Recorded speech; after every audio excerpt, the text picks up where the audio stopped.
voilà, je vais évidemment vous expliquer un petit peu quel est le point de vue de la Direction générale des finances publiques sur le sujet. Peut-être quand même juste 2 mots au niveau du contexte, parce que c'est vrai que ce compte financier unique, bon, si j'ose dire, c'est presque un serpent de mer des finances locales. Ça fait des années qu'on en parle, on a retrouvé dans les archives des courriers d'Alain Lambert, ministre des Libertés locales de l'époque, qui disait déjà qu'il faudrait le faire, mais qu'il fallait faire attention, que ça ne fasse pas apparaître une volonté de recentralisation contraire au principe de la décentralisation, comme quoi les relations entre l'État et les collectivités locales sont quand même toujours un peu un éternel recommencement. Sauf que là, en fait, il y a des éléments de contexte qui sont quand même assez différents et qui expliquent finalement que ce vieux sujet maintenant revienne sur le devant de la scène. Bon, effectivement, comme certains l'ont rappelé, tout en fait est en train de bouger là, en fait, actuellement dans le domaine des finances locales. Il y a ces travaux de normalisation, donc effectivement je partage avec Pierre Dubourdieu dans la salle et Jacques Perrault et peut-être un certain nombre d'autres aussi qui sont dans ces travaux. Le plaisir de suivre tout ça, c'est vrai qu'on est en train, il y a un recueil de normes comptables locales qui est en cours de rédaction et qui sera en fait un cadre de référence moderne, actualisé, cohérent avec les autres secteurs des administrations publiques. Donc, ce sont des travaux aujourd'hui qui sont un peu méconnus, enfin ils sont connus seulement des spécialistes, mais auxquels nous sommes extrêmement vigilants pour voilà, faire ça avec le maximum de sérieux et en même temps en préservant les spécificités qui doivent l'être dans les finances locales. Donc ça c'est déjà quelque chose d'important et ces travaux ont déjà abouti en fait sur la première norme, en fait sur les états financiers. Alors ça, dans les éléments de contexte, c'est quelque chose de très important pour comprendre pourquoi finalement ce sujet maintenant revient. C'est que voilà, si on ne s'était pas préoccupé de savoir maintenant comment effectivement redonner de l'unité à l'information financière locale, on courait le risque d'avoir, si j'ose dire, un peu un empilement de nouveau entre des états financiers certifiables finalement et puis d'autres états financiers avec voilà, le fameux l'ancestral compte de gestion, compte administratif, etc. Et comment finalement ces états certifiables se positionnaient dans tout ça. Donc d'une certaine façon, il était un petit peu urgent finalement de se reposer cette question. Même ces travaux de normalisation aussi, quelque part, pour porter pleinement leurs fruits, il faut aussi qu'ils puissent finalement embrasser une réalité financière locale la plus complète possible. Par ailleurs, le contexte de relation en fait, entre ordonnateur et comptable, effectivement, il a beaucoup bougé ces dernières années avec le déploiement de la dématérialisation. C'est vrai qu'on a 57% de dématérialisation globale maintenant au niveau national. Donc tout ça, forcément, ça a créé des liens qui n'étaient pas forcément très étroits forcément partout. L'avènement effectivement d'un plan comptable commun à tous les niveaux de collectivité, la fameuse M57 qui est au travers des métropoles et qui est aussi ce cadre comptable de la certification des comptes finalement fait évoluer aussi le contexte. Et cet exercice d'expérimentation de la certification des comptes, dont les perspectives d'aboutissement, comme l'a rappelé Gérard Terrien, sont encore un petit peu lointaines, puisque ce n'est pas avant 2023 effectivement qu'on aura à se poser la question de la suite, mais je dirais qu'il est quand même très structurant pour les réflexions actuelles sur les finances locales. Et même si ça ne concerne en fait que 25 collectivités, il y a en réalité une étroite interaction entre les réflexions sur le compte financier unique et sur la certification des comptes. Bon. Donc, au-delà de ces généralités, finalement, quelles sont un peu pourquoi cette mission d'inspection et quels sont selon nous les principaux apports de cette mission.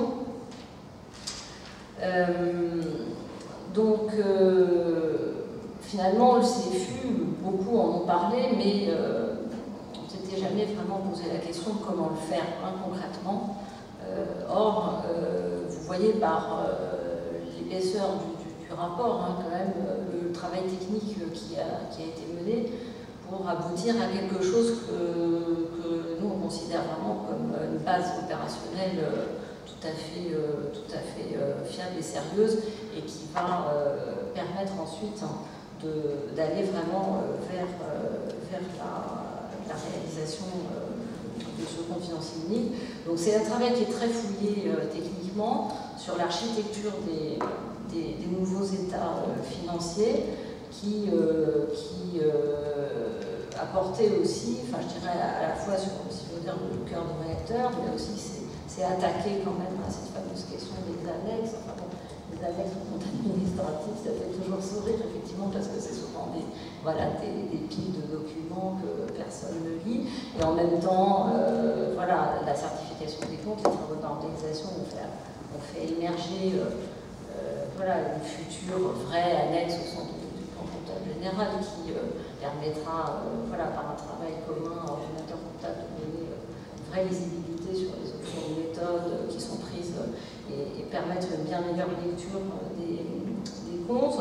Donc la mission s'est attaquée à cela, elle a élagué un certain nombre de choses, simplifié d'autres, enfin voilà, c'est un très bon travail technique. C'est vrai qu'il a été mentionné aussi toutes les propositions d'évolution des ratios, les fameux ratios du compte administratif, effectivement, que tous les collaborateurs des directions financières produisent depuis des années en se disant mais oui, mais finalement la valeur par habitant ça va rien faire. Mais bon, bah, c'est comme ça, c'est dans le compte général, dans le code général des collectivités territoriales. Et finalement, on sait très bien que les ratios de solvabilité, etc., sont beaucoup plus pertinents. Ils sont d'ailleurs de facto utilisés, mais c'est vrai qu'on avait par ailleurs une déconnexion finalement entre l'information pertinente dans l'analyse financière des comptes locaux, et le cadre réglementaire applicable. Donc il s'agit aussi, voilà, de remettre aussi en cohérence dans ces propositions l'état de la réglementation avec les vrais besoins de lisibilité de l'information financière. Donc le rapport a aussi, vous l'avez vu, listé les textes à modifier, ils sont allés jusque-là, ça faisait déjà partie de la commande, je dirais, pour qu'ensuite les travaux de mise en œuvre puissent se poursuivre. Il y a eu des phases de concertation approfondies avec les représentants des associations nationales d'élus locaux, avec un certain nombre de collectivités locales directement. Il y a une collectivité bien connue, dont le maire témoignera tout à l'heure, Philippe Laurent, qui a fait des travaux pratiques avec nous et avec son inspection pour faire une vraie simulation déjà de ce que ça pourrait donner finalement dans le cadre de la ville de Sceaux. Des comptables ont été consultés aussi, et on voit finalement que les esprits en fait maintenant présentent un degré de maturité bien plus grand. Comme ça a été rappelé, l'exercice de certification des comptes des établissements hospitaliers a beaucoup contribué, je pense, à lever un certain nombre de doutes et d'inquiétudes qui tournaient autour de ces questions de comptes financiers. Traditionnellement, du côté de la Direction générale des finances publiques, il y avait toujours cette crainte aussi de remise en cause de la séparation ordonnateur-comptable, de remise en cause même du comptable tout court derrière. Et puis qui devait faire quoi finalement, il y avait des craintes de part et d'autre, et qui étaient encore assez prégnantes. Moi, je peux vous en témoigner, quand je suis arrivée à la Direction générale des finances publiques, moi j'avais encore des piliers de mon service qui étaient contre, en fait, parce que ça leur faisait peur. Voilà, enfin, donc tout ça maintenant, en fait, a complètement bougé. Et voilà, ce rapport témoigne aussi, et ce colloque aussi témoigne aussi, je dirais, par l'unanimité quasi parfaite qui règne dans les différents intervenants, que le sujet présente une grande maturité.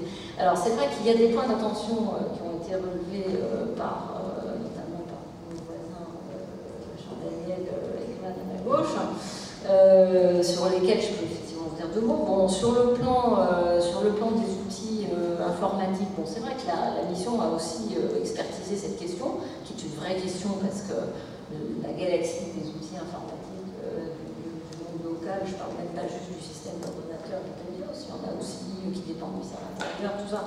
Donc effectivement, ça méritait d'être regardé. Donc il y a effectivement 2 scénarios qui ont été examinés. Bon, voilà, je dirais qu'à ce stade, la question n'est pas définitivement arrêtée.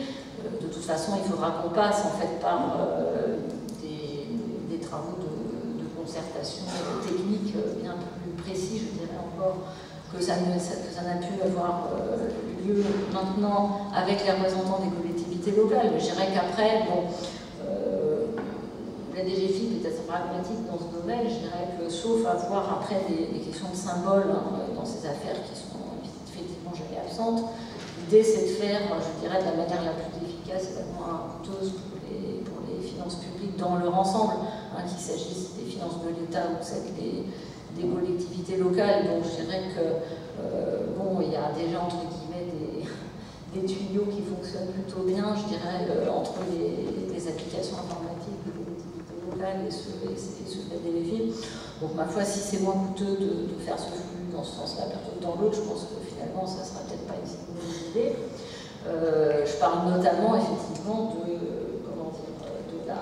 d'un des points nodaux du CFU, qui est effectivement de rationaliser, d'unifier notamment les états d'exécution budgétaire, parce que c'est là en fait qu'on a les doublons entre les 2 comptes. Bon, c'est vrai que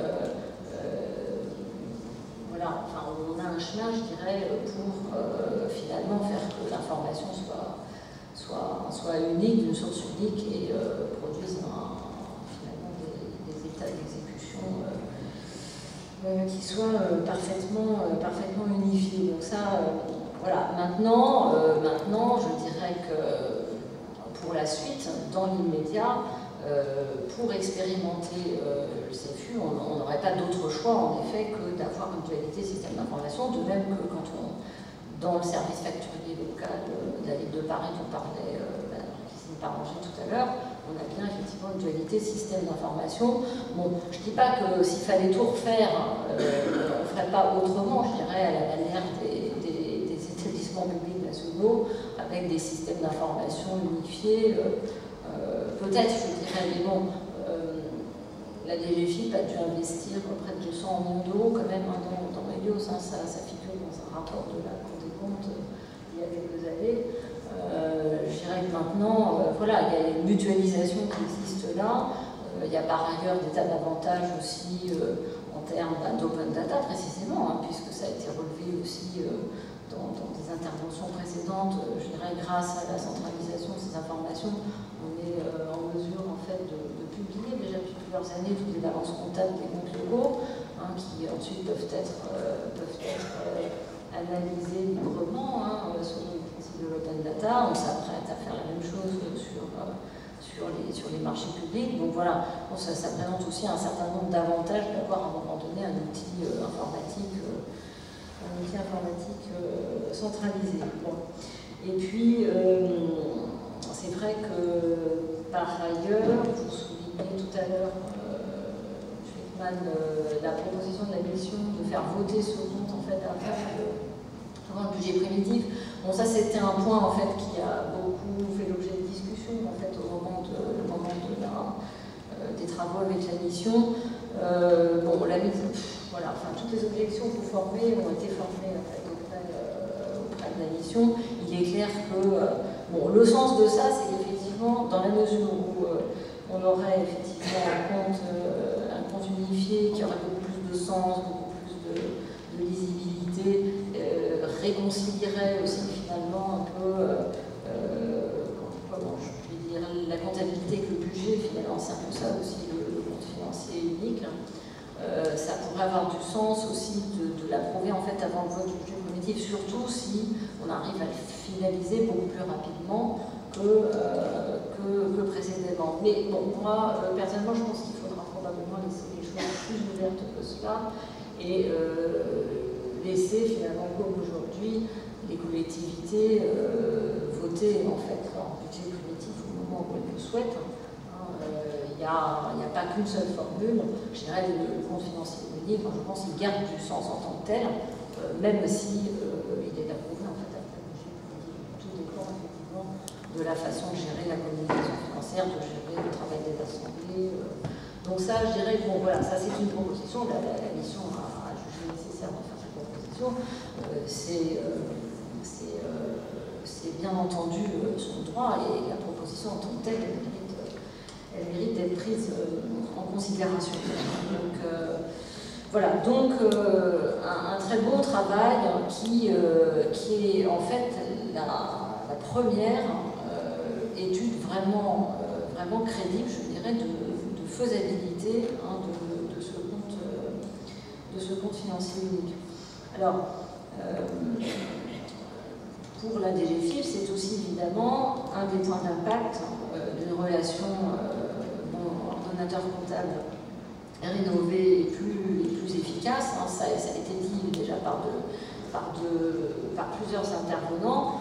Ça va aussi avec une politique qui favorise la mutualisation des chaînes de contrôle dans un souci de recherche d'efficacité administrative.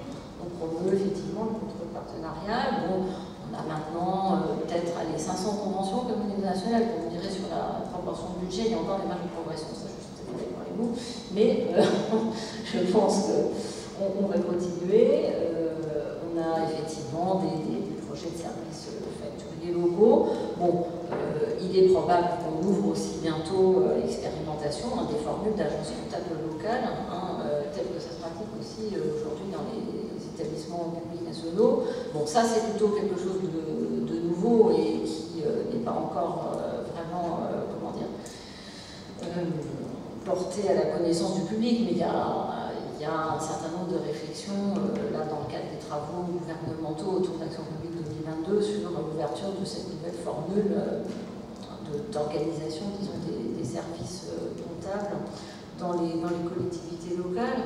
Donc ça va avec tout ça, et puis c'est vrai que c'est une voie pour travailler des sujets difficiles et très insatisfaisants, qui ont déjà été cités, mais c'est vrai que la comptabilité des engagements, l'état des restes à réaliser, on ne peut pas reprendre les propos du président terrien, mais le fait même d'avoir cet état des restes à réaliser finalement qui est vraiment positionné en tant que tel comme l'une des composantes incontournables de l'ensemble des états financiers de la collectivité, mais forcément ça lui donne un relief aussi bien plus important qu'une annexe un peu difficilement compréhensible, perdue dans 15 cm d'épaisseur de documents que personne ne lit. Je veux dire, ça change complètement en fait le sens et ça oblige aussi effectivement les directions financières qui présentent en fait les documents devant les assemblées, devant les commissions des finances. Ça oblige finalement à commenter les chiffres. Voilà. Et dès lors qu'on se met dans cette posture de venir expliquer finalement le contenu des états financiers, je pense que ça change complètement la façon de les voir. Il en va de même d'ailleurs aussi pour la partie patrimoniale. C'est vrai que ça a été longuement relevé. L'inclusion de toute la partie patrimoniale finalement dans le CFU qui est aujourd'hui complètement délaissée, complètement annexe. C'est un grand paradoxe parce que finalement il y a énormément de choses intéressantes là-dedans qui sont aujourd'hui pas du tout regardées et que il y a le comptable, si on pose la question, qui serait peut-être capable d'expliquer ce qu'il y a dedans. Et je dirais qu'il serait peut-être même un peu gêné parce qu'il y a certains postes sur lesquels la fiabilité de l'information n'est pas complète, ou en tout cas qu'il n'est pas à même finalement de garantir que ce qui est dedans correspond bien au bon niveau sur la provision, sur les amortissements, par exemple, en fait. Voilà.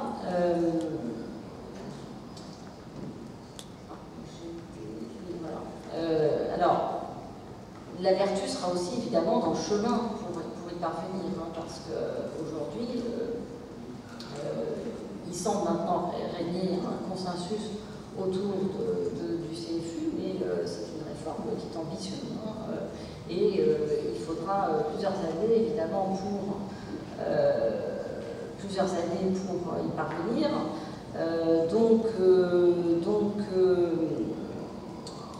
En pratique, des étapes intermédiaires devront être prévues. Donc, nous avons l'intention, dans le cadre des travaux d'API 2022, de proposer une expérimentation aux collectivités locales, donc de faire droit en fait aux propositions de la mission. Après, une phase de concertation un peu plus approfondie avec les représentants des collectivités locales pour finaliser les aspects opérationnels de la chose, parce qu'effectivement, pour pouvoir valablement expérimenter cela, il faudra quand même qu'on fasse quelques évolutions informatiques, probablement, qu'on se mette d'accord effectivement sur ce qu'on veut exactement expérimenter sur le calendrier. Enfin, nous, du côté de la DGFiP, on pense a priori qu'on pourrait commencer en fait à avoir une première phase d'expérimentation pour les comptes 2020. C'est relativement rapide, mais ça ne nous paraît pas hors de portée si on démarre dans les mois qui viennent les travaux de concertation avec les représentants des collectivités locales sur ce sujet. Voilà, donc alors c'est vrai, peut-être encore un mot, comment dire, donc l'articulation en fait avec l'expérimentation de la certification des comptes, parce que c'est vrai qu'on a beaucoup d'expérimentations qui sont en cours. Celle-ci devrait prendre place à côté de celle-là ou en parallèle. Bon, il est clair que sur le fond, comme je le disais, il y a une étroite complémentarité entre les deux, parce que bon, le compte financier unique, finalement, si je veux dire, ça n'est que la boîte, ça n'est que la boîte. En tant que telle, c'est vrai que c'est une démarche qui est vertueuse, mais qui peut difficilement s'envisager séparément en fait du travail de fond qui est mené pour la certification des comptes sur la fiabilisation des processus, le contrôle interne, etc. En réalité, tout ça est complètement complémentaire. C'est vrai que certains aspects qui sont des problèmes récurrents du manque de fiabilité des comptes locaux, comme notamment toute la partie relation en fait avec les satellites, toute la partie gestion des risques, recensement de toutes les participations, appréciation des risques qui sont en fait dans les SEC, dans les contrats d'aménagement, etc. Tout ça, en fait, c'est pas en soi le CFU qui va y répondre. Je dirais que ce sera plutôt les travaux en fait visant à préparer en réalité la certification des comptes, travailler sur les engagements en bilan, fiabiliser les provisions. En fait, c'est cette démarche-là qui va venir apporter du plus, avant même de parler, ce qui aujourd'hui n'est pas mûr, d'une future consolidation ou agrégation des comptes. Je dirais même les questions de méthode aujourd'hui sont pas du tout claires, même si le CNOCP y travaille, bien sûr. Mais je dirais, avant même de parler de ça, rien que la partie, ne serait-ce que d'avoir un recensement clair de toutes les participations, des risques qui sont dedans, déjà ça apportera énormément de choses. Et tout ça, effectivement, c'est étroitement complémentaire en fait avec le sujet du CFU. Donc on peut difficilement intellectuellement différencier les deux. Et donc quand on fera l'expérimentation CFU, effectivement, il faudra qu'on se pose la question de savoir si des collectivités finalement veulent entre guillemets faire deux en même temps, ou si on prendra des cas séparés parce que c'est un peu difficile. Je dirais bon, ça à la limite c'est des questions un petit peu annexes sur le fond. Je crois qu'il faudra laisser la liberté aux collectivités qui le souhaitent de se positionner sur l'un et ou sur l'autre. Nous en tout cas on sera très entre guillemets open sur le sujet. Voilà, donc comme l'heure a tourné, je vais m'arrêter et puis s'il y a quelques questions, voilà.